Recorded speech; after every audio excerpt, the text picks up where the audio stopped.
우리가 그리스도인으로 살아가면서 크게 경계해야 할 중요한 태도 중에 하나가 결과론적이고 운명론적인 태도입니다. 이를테면 어차피 하나님 뜻대로 다 이루어질 건데 열심히 해본들 무슨 소용이 있어 라는 식의 태도입니다. 이걸 정말 경계해야 합니다. 이런 식의 태도를 종종 우리가 예정이라는 이름으로 부를 때가 있곤 한데, 여러분, 이것은 전혀 예정과는 상관없는 운명론적인 태도입니다. 성경 곳곳에는 결국 하나님의 말씀이 이루어진다라는 흔적들을 풍성하게 말씀하고 있습니다.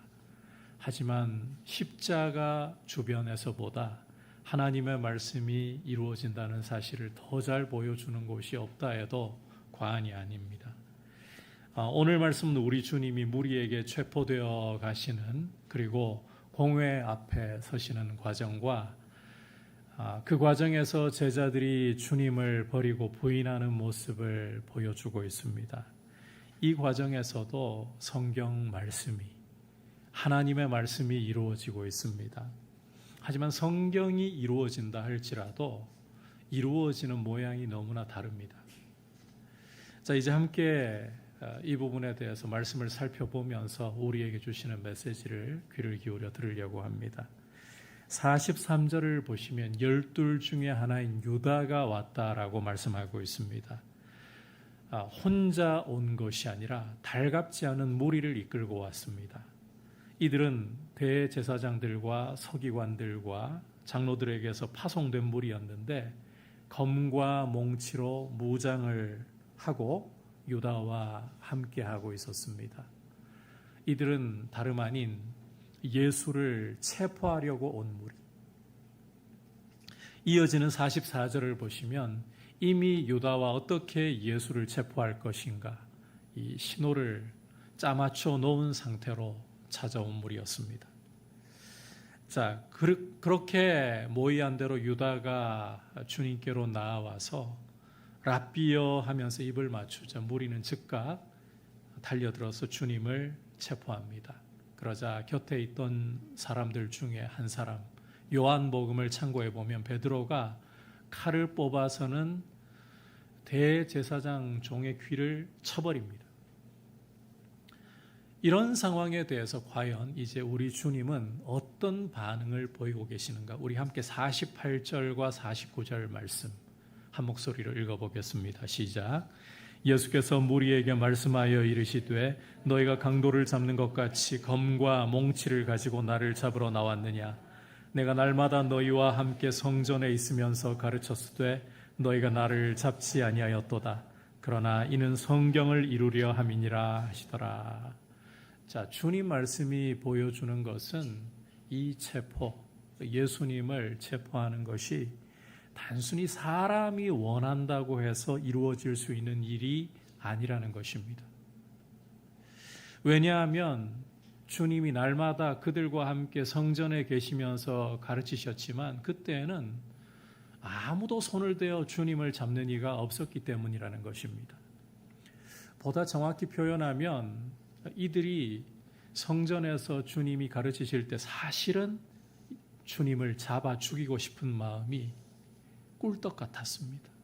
잡아 죽이고 싶어 안달이 나 있었습니다. 하지만 그렇게 할 수가 없었던 것입니다. 이들의 입장에서 본다면 그들을 지켜보고 있는 사람들의 눈이 무서워서 나사렛 예수를 잡을 수가 없었던 것인데, 그런데 정확한 이유를 살펴보면 아직 주님의 때가 이르지 않았기 때문에 하나님 아버지께서 예수님을 그들 손에 넘기지 않으셨다는 것입니다. 하지만 이제는 무리가 주님을 체포하고 있습니다. 지금 이 일이 가능한 이유는 단순히 그들이 잡고자 해서 혹은 주님이 힘이 없거나 무기력하시기 때문이 아닙니다. 이것은 성경을 이루려 함이라. 성경을 이루려 함이라고 주님이 그 이유를 분명하게 말씀하고 있습니다.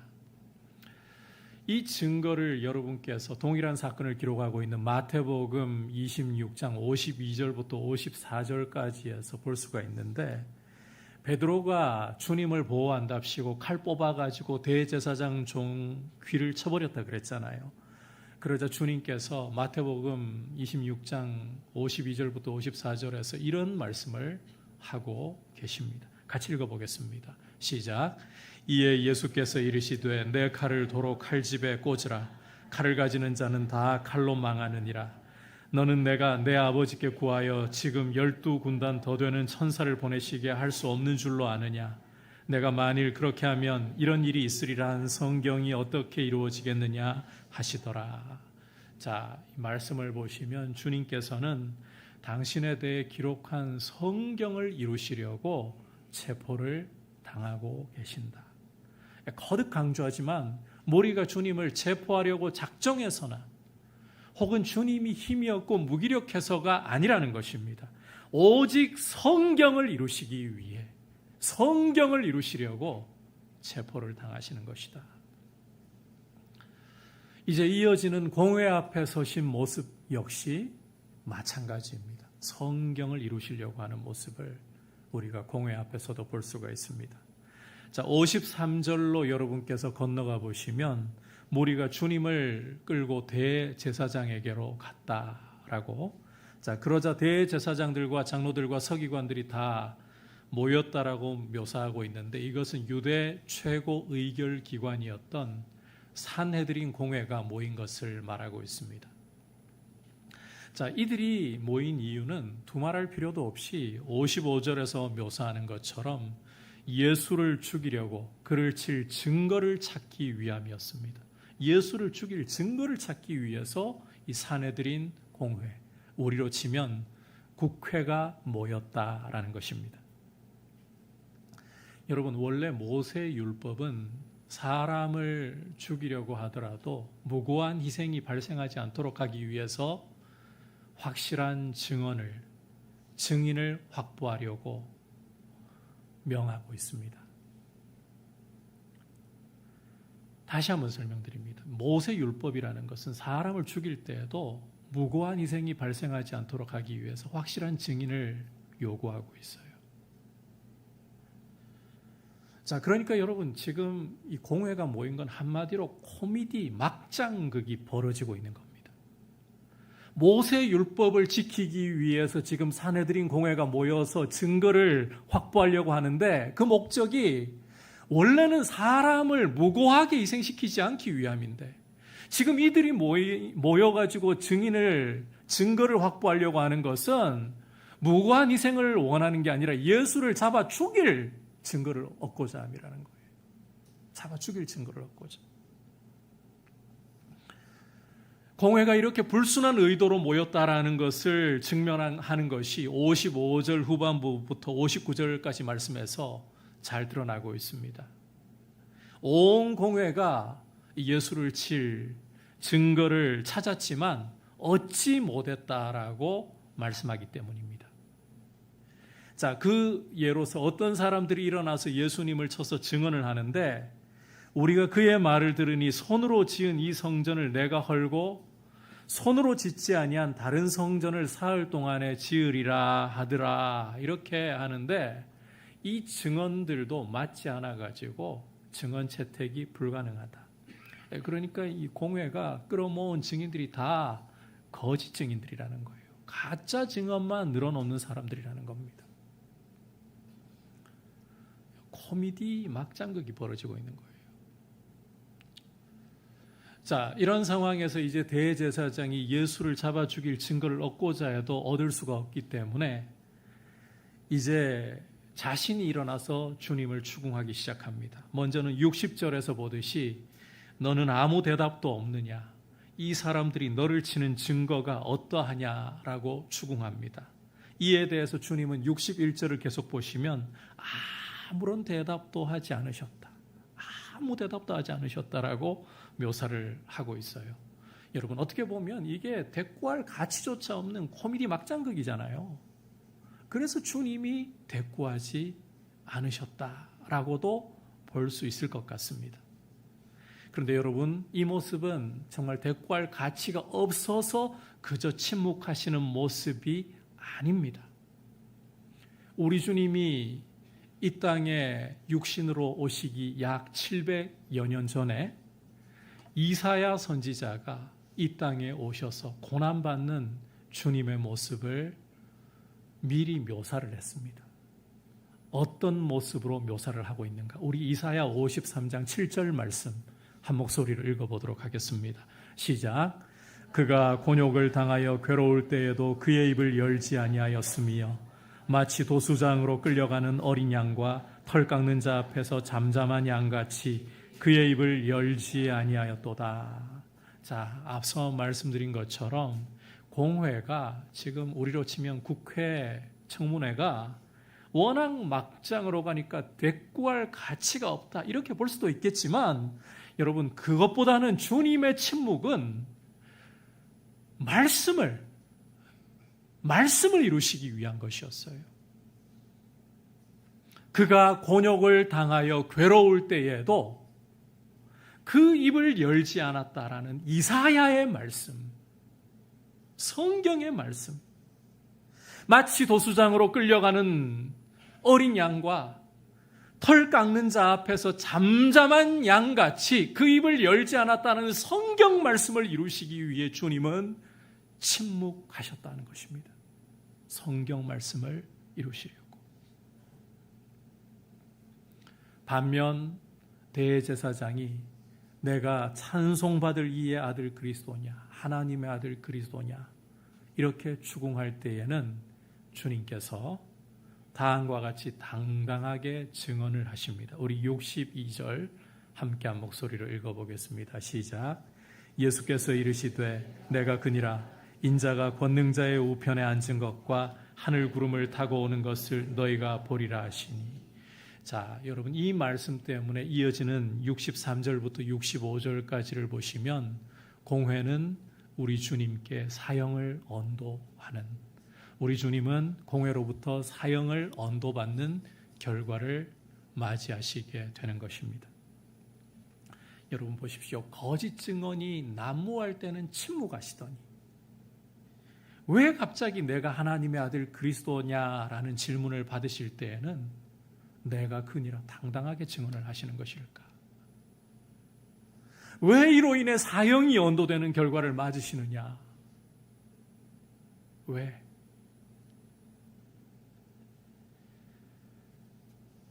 그런데 여러분,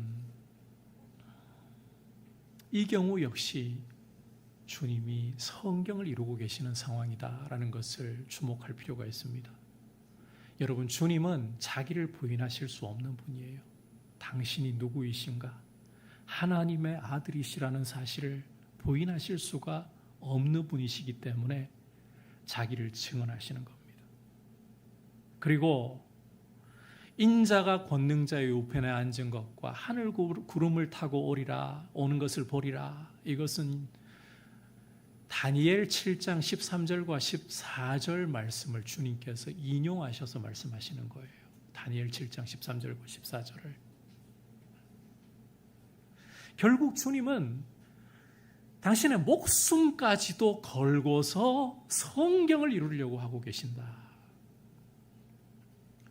죽기까지 성경을 이루시기 위해서. 이걸 빌립보서 2장 8절의 표현대로 바꾸어 보자면 죽기까지 아버지께 복종하시는 모습을 보이고 계신다라고 말씀드릴 수 있는 것입니다.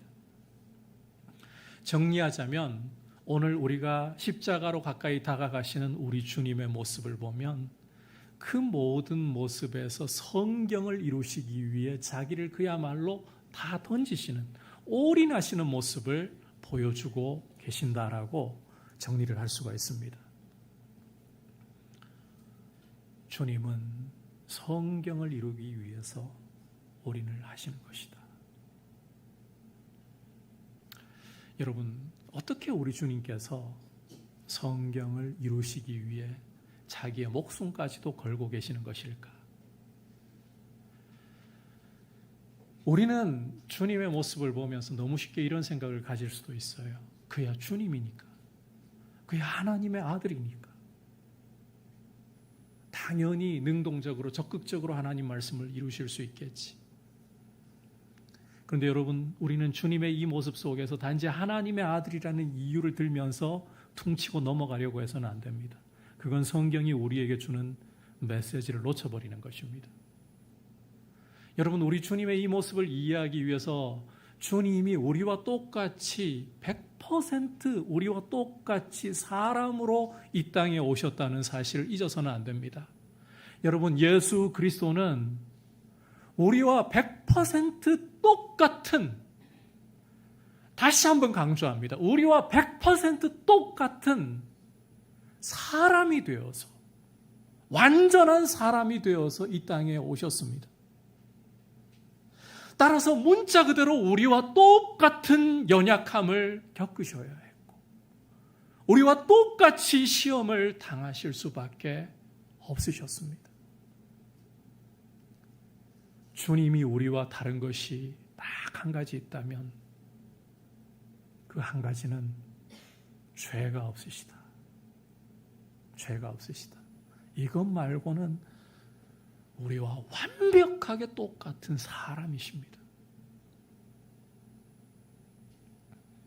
그렇다면 어떻게 해서 우리와 문자 그대로 똑같은 사람이 되신 주님이 이와 같은 시험의 때를 이겨내시면서 하나님의 말씀을 이루기 위해서, 성경을 이루기 위해서 자신의 목숨까지도 거시는, 자신의 모든 것을 거시는 이런 적극적으로 말씀을 이루는 길로 걸어가실 수 있단 말인가?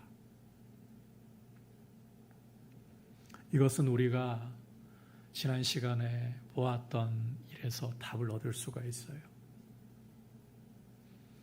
고난과 시험의 때에 우리 주님은 하나님 아버지의 뜻을 이루시기 위해서, 하나님 아버지의 뜻을 받아들이시기 위해서 겟세마네에서 철저히 자기를 부인하시면서 기도하셨습니다. 기도하셨어요. 기도에서 결정이 난 거예요. 단순히 하나님의 아들이시기 때문만이 아니라 겟세마네에서 자기를 철저히 부인하고 하나님 아버지의 뜻을 수용하시고 순종하시려는 자기 부인의 기도, 그 기도의 승리가 말씀을 적극적으로 순종하며 이루시는, 여러분, 어차피 하나님 말씀은 이루어집니다. 그런데 우리 주님은 어차피 될 것 하시지 않고 자기를 던져서 말씀에 적극적으로 순종하시는 모습으로 말씀을 이루어 가시는 거예요. 이 승리는 기도의 승리라는 겁니다. 기도로 주님은 적극적으로, 능동적으로 하나님의 말씀을 이루셨습니다. 이제 제자들의 모습을 좀 살펴보겠습니다. 앞서 주님이 체포될 당시의 상황을 우리가 살펴보았었는데, 무리가 주님 잡으려 할 때 47절에서 본 것처럼 곁에 서 있던 자 중 하나, 시몬 베드로라고 했었죠. 시몬 베드로가 칼을 뽑아가지고는 대제사장 종의 귀를 쳐버렸어요. 여러분, 이때까지만 해도 베드로는 자기가 호언장담했던 말, 내가 주와 함께 죽을지언정 절대로 주를 버리지 않겠나이다, 이 말을 지키기 위해서 그는 용감하게 칼을 뽑아 주님을 보호하려고 했다라고 우리는 볼 수가 있습니다. 그게 아니면 여러분, 달리 뭐라고 이 상황 해석할 수 있겠습니까?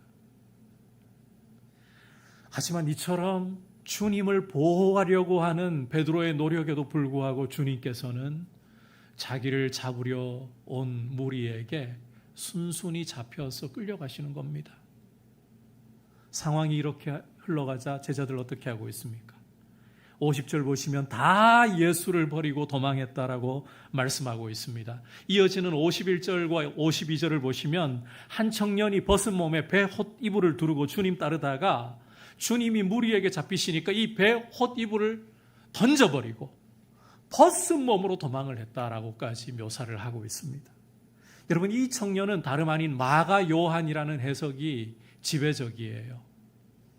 그렇다면 마가는 성령의 감동으로 이 마가복음이라는 책을 기록하면서 과거 자신의 연약함과 실패를, 자신의 허물과 죄를 그대로 고백을 하고 있다라고 우리는 볼 수가 있는 거예요. 말씀드리고 싶은 바는 제자들 여러분 보시면 제자들 중에 누구도 주님께 큰 소리 친 것처럼, 자신들이 큰 소리 친 것처럼 주님과 함께하는 이가 없다는 거예요. 한 사람도 빠짐없이 전부 다 주님을 버리고 있습니다. 그런데 여러분, 이 일 역시 성경을 이루는 일이라는 것을 여러분께서 간과해서는 안 된다는 겁니다. 성경을 이루는 일이었다. 왜냐하면 마지막 만찬 후에 감람산에 오셨을 때에 주님께서는 제자들에게 다음과 같이 말씀을 하셨기 때문입니다. 마가복음 14장 27절에 이렇게 말씀을 하고 있습니다. 너희가 다 나를 버리리라. 이는 기록된 바 내가 목자를 치리니 양들이 흩어지리라 하였음이니라. 여러분, 이 말씀 보시면 제자들로서는 인정하고 싶지 않아도 위기에 처하자 자신들이 주님을 버리고 도망친 일이 스가랴 말씀, 주님이 인용하신 스가랴 말씀을 그대로 이루는 것이었다. 제자들은 인정하고 싶지 않을 거예요. 근데 그들이 주님 버리고 도망친 일은 스가랴 말씀을, 구약 스가랴 말씀을 그대로 이루는 일이었다. 물론 적극적이고 긍정적인 의미에서 말씀을 이루는 게 아니라 그들은 부정적이고 소극적인 의미에서 성경을 이루고 있는 것입니다. 제자들이 여러분 성경을 이루려고, 말씀대로 순종하려고 지금 주님 버리고 도망쳤습니까? 아무도 그런 이가 없습니다. 그들은 위기에 처하니까 살려고, 자기 목숨을 부지하려고 주님 버리고 도망가고 있는 거예요. 그런데 그렇게 도망치고 보니까 이루어진 것은 구약의 스가랴 선지자를 통해 주셨던 하나님의 말씀이 이루어지고 있었던 것입니다.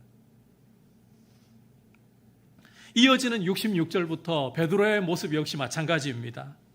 겟세마네에서 주님이 무리에게 체포되어 가실 때만 해도 베드로 주님 보호하려고 했습니다. 칼을 뽑는 용기까지 보였습니다. 하지만 잡혀가시면서 그 역시 살기 위해서 주님을 버리고 도망가는 선택을 하고 말았습니다.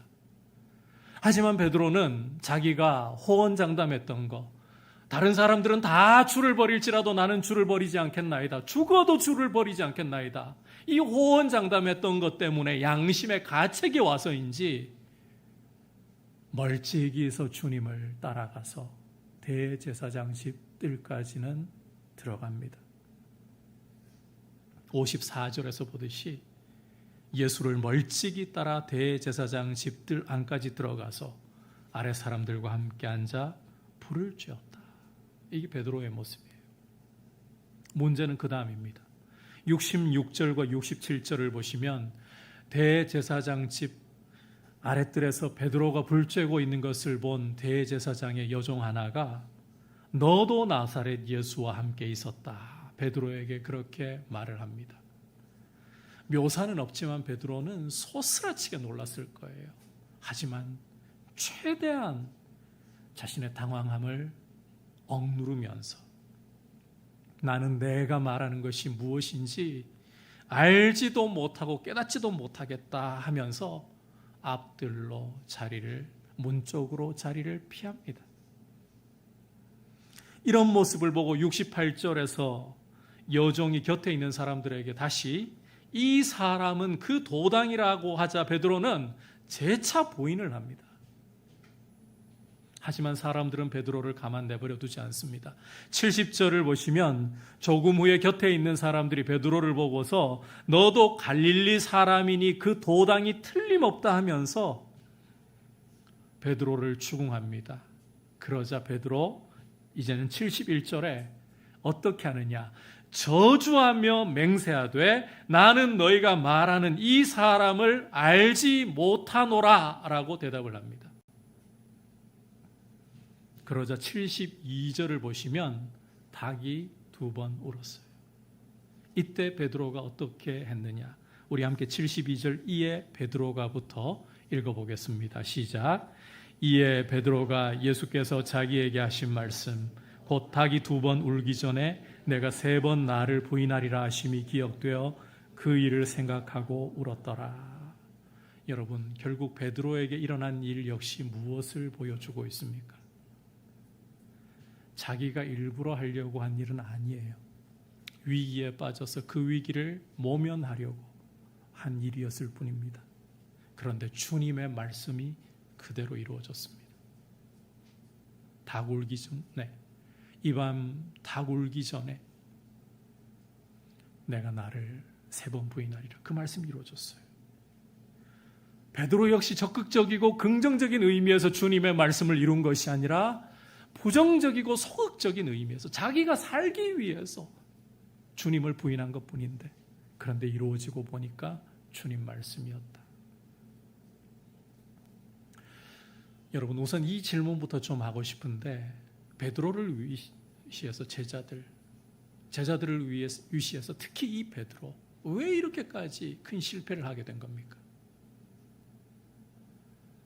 여러분, 앞서 우리 주님의 승리, 하나님의 말씀을 적극적으로 이루시기 위해서 자기를 죽기까지 내어주시는 이 승리의 모습은 무엇의 결과였다라고 했습니까?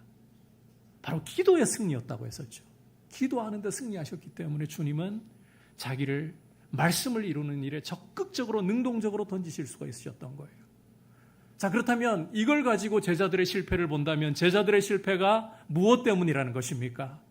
바로 기도의 실패라는 거예요. 우리 주님께서는 제자들에게 겟세마네에서 기도하시면서 당부를 하셨습니다. 신신당부하셨습니다. 시험에 들지 않기 위해서 깨어서 기도하라고 명하셨습니다. 시험에 들지 않도록 깨어 기도해야 할 때에 제자들은 눈꺼풀의 무거움을 이기지 못해서 그들은 잠이 들고 말았습니다. 기도에 실패하고 말았습니다. 그 실패가 바로 결정적인 때에 주님을 다 버리고 주님을 부인하는 모습으로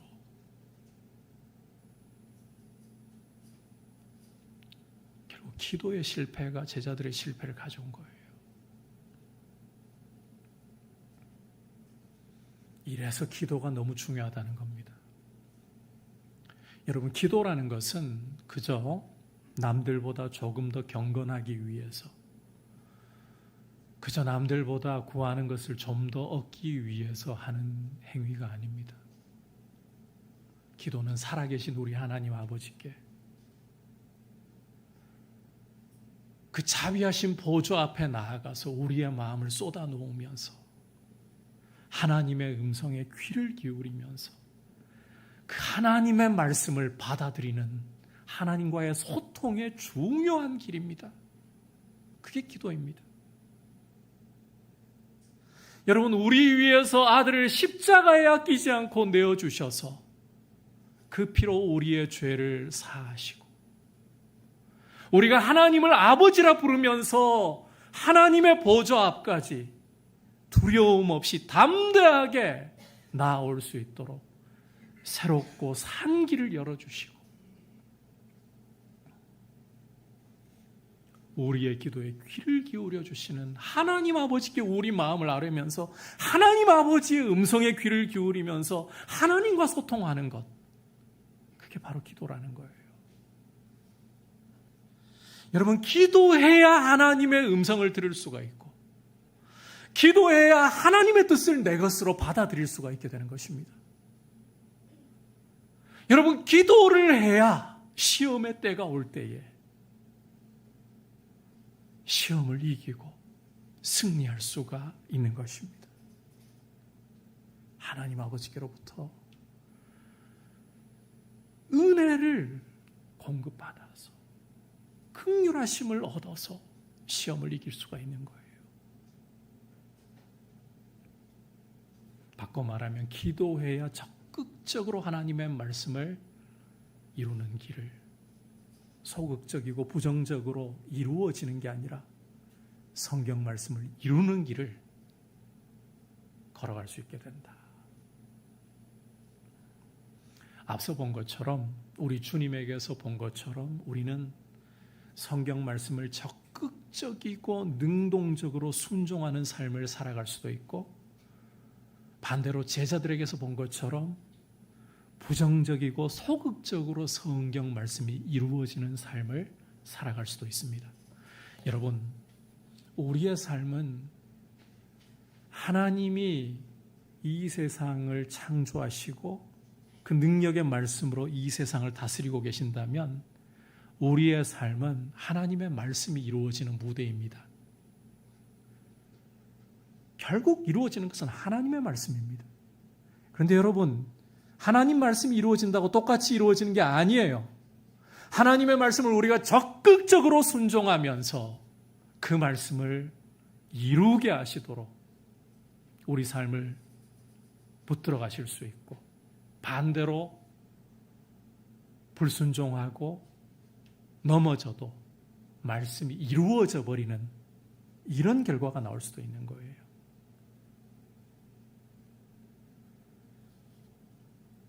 무엇이 복이 있는 삶일까요? 하나님 말씀이 이루어지되 우리의 적극적인 순종을 통해 하나님 말씀이 이루어져야 하는 것입니다. 부정적이고 소극적으로 실패하고 넘어져도 되는 것은 하나님의 말씀이더라. 어차피 이루어지는 거 하나님 말씀. 내가 잘 살아본들, 열심히 살아본들, 무슨 필요가 있고 무슨 의미가 있어. 그냥 흘러가는 대로. 여러분, 이건 운명론이지, 이건 예정도 아닙니다. 제가 나중에 기회가 되면 좀 더 구체적인 설명을 드리고 싶은데, 예정이라는 건 절대 이렇게 쓰는 게 아니에요.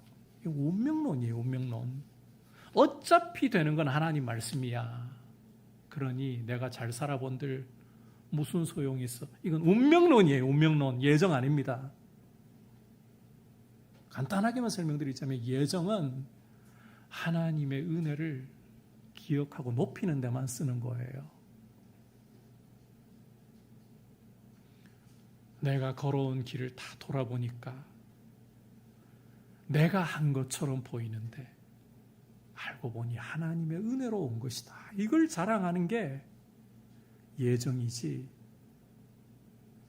이 용도를 벗어나가지고 어차피 이루어지는 거 하나님 말씀, 내가 열심히 해본들, 그렇게 해서 본들 무슨 소용이 있어.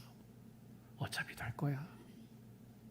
나는 그냥 되는 대로 아등바등 그렇게 살 필요도 없고 너무 애쓸 필요도 없고. 이 운명론입니다, 여러분. 이건 예정이 아닙니다. 우리는 적극적으로 하나님의 말씀을 우리 주 예수님이 십자가로 가까이 나아가시면서 보여주신 것처럼 적극적으로 하나님의 말씀을 순종하고 성경을 이루려고 하는, 하나님 말씀인데 내가 이루겠다고, 내가 도움을 드리겠다고, 아니요, 그런 의미 아닙니다. 우리 편에서는 그렇게 해야 되는 거예요. 그게 오히려 예정이에요, 여러분. 그렇게 주님처럼 성경 말씀에, 하나님의 뜻에 적극적으로 순종하고 하나님이 기쁘게 이루시는 삶이 될 수 있도록 우리의 삶을 주님 앞에 기도로 힘써 드리면서 하나님 말씀의 역사를 보기를 주님의 이름으로 축복합니다. 오늘 무리에게 체포되어서 공회에 끌려가신 우리 주님의 모습, 그 과정에서 주님을 버리고 주님을 부인하는 제자들의 모습 보면서 주시는 메시지를 들었습니다. 여러분, 우리 주님은 체포되시고 공회에 서시는 모든 과정에서 적극적이고 긍정적으로, 능동적으로 성경을 이루시는 모습이었습니다. 반대로 제자들은 주님을 버리고 주님을 부인하면서 수동적으로, 부정적으로 성경을 이루고 있었습니다. 결국 이루어지는 것은 하나님의 말씀입니다. 그러나 이 차이는요, 기도에 있어요. 기도로서 하나님의 말씀을 적극적으로 이루는 길로 걸어가면서 하나님을 기쁘시게 하는, 그게 예정입니다. 그러한 길로 우리의 삶을 들여서 우리의 삶이 말씀과 함께, 주님과 함께 능동적으로 걸어갈 수 있기를 축복합니다.